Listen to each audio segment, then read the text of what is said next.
എൻ്റെ പേര് Francina Franklin. ഞാൻ മനാശ്ശേരി സെൻറ്റ് മൈക്കിൾസ് ഇടവകയിൽ നിന്ന് വരുന്നു.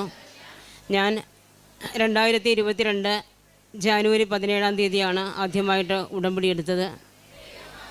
ഈ ഉടമ്പടി എടുത്തത് മൂലം ഒരുപാട് അനുഗ്രഹങ്ങൾ എൻ്റെ കുടുംബജീവിതത്തിൽ ഉണ്ടായിട്ടുണ്ട്. 2022 ഉടമ്പടി എടുക്കുമ്പോൾ ആദ്യത്തെ പുതുക്കലിന് ഞാനിവിടെ വന്ന സമയത്ത് തന്നെ എനിക്ക് സാക്ഷ്യം പറയുവാനായിട്ട് പരിശുദ്ധമ്മ എന്നെ സഹായിച്ചു. എൻ്റെ ജീവിതത്തിൽ ഒത്തിരിയേറെ സാമ്പത്തിക പ്രതിസന്ധികളിലൂടെ കടന്നു പോകേണ്ട സാഹചര്യങ്ങളിൽ പരിശുദ്ധ അമ്മയെ മുറുകെ പിടിച്ച് ഞാൻ പ്രാർത്ഥിച്ചതിൻ്റെ ഫലമായി എൻ്റെ കുടുംബത്തിലെ 2 മക്കൾക്കും ഈശ്വരൻ ജോലി നൽകി അനുഗ്രഹിച്ചു. എൻ്റെ മകന് ഷിപ്പിൽ ജോലി നൽകി പരിശുദ്ധ അമ്മ അങ്ങ് തിരുക്കുമാരൻ വഴി എന്നെ അനുഗ്രഹിച്ചു. അയർലൻഡിൽ നേഴ്സായിട്ട് വർക്ക് ചെയ്യുന്നു. അവൾ OET പരീക്ഷ എഴുതുന്ന സമയത്ത് ഇവിടെ വന്ന് പ്രാർത്ഥിച്ച് ആണ് പോയത്. ഫസ്റ്റ് ടൈമിൽ തന്നെ അവൾക്ക് OET പരീക്ഷ പാസ്സാകുവാനായിട്ട് അവിടെ സാധിച്ചു. പരിശുദ്ധ അമ്മ അങ്ങേ തിരുക്കുമാരൻ വഴി അവൾക്ക് അനുഗ്രഹം നൽകി. എന്നാൽ അവൾ അയർലൻഡിലേക്ക് പോയ സമയത്ത് അവിടുത്തെ ആപ്റ്റിറ്റ്യൂഡ് എക്സാമിൽ അവൾക്ക് ആദ്യം പരാജയം നേരിടേണ്ടി വന്നു. ഈ മകൾ ഒരുപാട് വിഷമിച്ച് എന്നെ വിളിച്ച് പറഞ്ഞു, അമ്മ കൃപാസനത്തിൽ പോയി പരിശുദ്ധ അമ്മ മാതാവിനോട് എനിക്ക് വേണ്ടി പ്രാർത്ഥിക്കണമെന്ന് ആവശ്യപ്പെട്ടു. അതിന് പ്രകാരം ഞാനിവിടെ വന്ന് അമ്മയോട് പ്രാർത്ഥിക്കുകയും അച്ഛനെ കണ്ട് ഈ മോളുടെ ആവശ്യം പറയുകയും ചെയ്തു. അച്ഛൻ എന്നോട് പറഞ്ഞു, നീ ഒരു തരത്തിലും വിഷമിക്കണ്ട, നിൻ്റെ മകൾ ഈ പ്രാവശ്യം പരീക്ഷയിൽ വിജയിച്ചിരിക്കും എന്നെന്നോട് പറയുകയുണ്ടായി. അവൾ ഈ പ്രാവശ്യം ഒരു വർഷത്തെ ജോലിക്ക് ശേഷം 1 മാസത്തെ ലീവിന് വേണ്ട നാട്ടിൽ വന്നിരിക്കുകയാണ്. അടുത്ത ശനിയാഴ്ച അവൾ തിരിച്ചു പോകും. അതിക്ക് മുമ്പ് ഇവിടെ വന്ന് സാക്ഷ്യം നൽകുന്നതിന് വേണ്ടിയാണ് ഞങ്ങളോട് വന്നിരിക്കുന്നത്. അവളുടെ സാക്ഷ്യം നൽകുന്നതിന് വേണ്ടി ഈ മൈക്ക് ഞാൻ അവൾക്ക് കൊടുക്കുന്നു. ഒക്ടോബർ 10 ഞാൻ അയർലൻഡിലേക്ക് ആദ്യമായി ചെല്ലുന്നത്. അവിടെ വെച്ച് ഒക്ടോബർ 15, 21 ദിവസങ്ങളിലാണ് എക്സാം എനിക്ക് ഫസ്റ്റ് അറ്റൻഡ് ചെയ്യേണ്ടതുണ്ടായിരുന്നത്.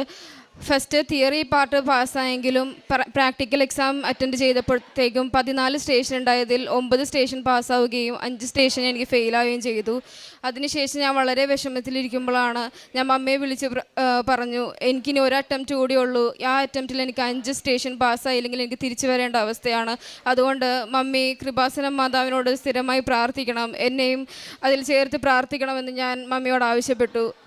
അങ്ങനെ നവംബർ 4 അടുത്ത 5 മൊഡ്യൂളും അറ്റൻഡ് ചെയ്യാനായിട്ട് ഞാൻ പോയി. എക്സാം സെൻറ്ററിൽ പോയപ്പോഴും എനിക്ക് വളരെയധികം ബുദ്ധിമുട്ടായിരുന്നു ആ എക്സാം അറ്റൻഡ് ചെയ്യാനായിട്ട്. നേരത്തെ അറ്റൻഡ് ചെയ്തതിനായാലും നല്ല ബുദ്ധിമുട്ടായിരുന്നു.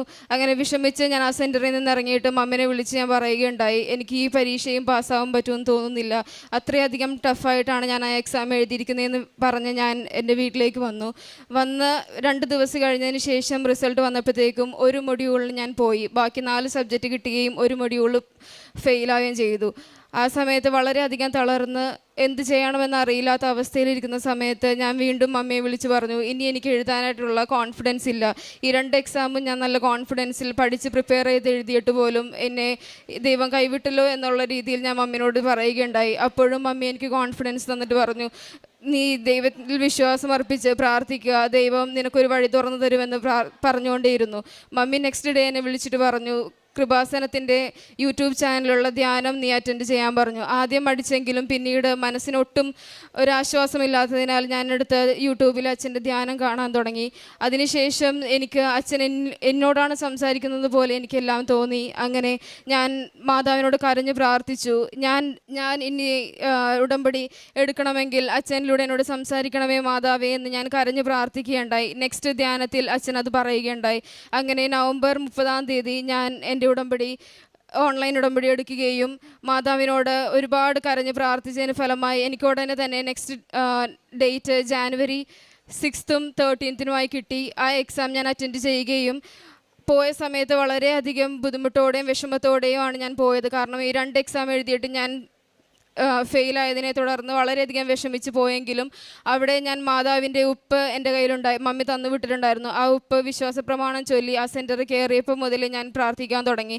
എൻ്റെ പോക്കറ്റിൽ കുറച്ച് ഉപ്പ് ഞാൻ ഇട്ടിട്ടാണ് ഓരോ 14 സ്റ്റേഷനിൽ ഞാൻ കയറുകയുണ്ടായത്. ഓരോ സ്റ്റേഷനിലും പ്രിപ്പയർ ചെയ്യാൻ 3 മിനിറ്റ് സമയമുണ്ടെങ്കിലും ഞാൻ അതല്ല വായിച്ചുകൊണ്ടിരുന്നത്. ഈ ഉപ്പ് ആ സ്ഥലത്ത് ഇട്ട് വിശ്വാസപ്രമാണം ചൊല്ലി ഞാൻ പ്രാർത്ഥിച്ച് ഓരോ സ്റ്റേഷനിൽ കയറി അറ്റൻഡ് ചെയ്തു ഇറങ്ങി. എന്നിട്ടും എനിക്കൊരു വിശ്വാസമില്ലായിരുന്നു. കാരണം ഞാൻ ഇതുവരെ അറ്റൻഡ് ചെയ്ത എക്സാമിനേക്കാൾ വളരെയധികം ടഫായിട്ടുള്ള എക്സാമായിരുന്നു ഞാൻ അന്ന് അറ്റൻഡ് ചെയ്തത്. അന്ന് വൈകിട്ട് ഇറങ്ങിയിട്ട് ഞാൻ മമ്മിനെ ഉടനെ വിളിച്ചിട്ട് പറഞ്ഞു, ഈ എക്സാമും ഞാൻ പാസ്സാവുമെന്ന് തോന്നുന്നില്ല, കാരണം വളരെയധികം ബുദ്ധിമുട്ടായിരുന്നു. എനിക്ക് എക്സാം എഴുതി മടുത്തു മമ്മി, ഞാൻ ഇനി തിരിച്ചു പോരാം എന്നുള്ള രീതിയിൽ വരെ ഞാൻ ഡിസിഷൻ എടുത്തു. അപ്പോഴും മമ്മി എനിക്ക് തന്ന കോൺഫിഡൻസ്, മാതാവിൻ്റെ ഉപ്പിട്ടാണ് നീ എക്സാം എഴുതിയിരിക്കുന്നത്, നിനക്ക് മാതാവ് വിജയം നൽകുമെന്നുള്ളൊരു കോൺഫിഡൻസ് എനിക്ക് അവിടെ തന്നു. അങ്ങനെ 2 ദിവസം കഴിഞ്ഞ് റിസൾട്ട് വന്നപ്പോഴത്തേക്കും പരിശുദ്ധ മാതാവിൻ്റെ കൃപ കൊണ്ട് മാത്രം ഞാൻ ആ എക്സാം പാസ്സാകുകയാണ് ഉണ്ടായത്. യെശയ്യാ 40:11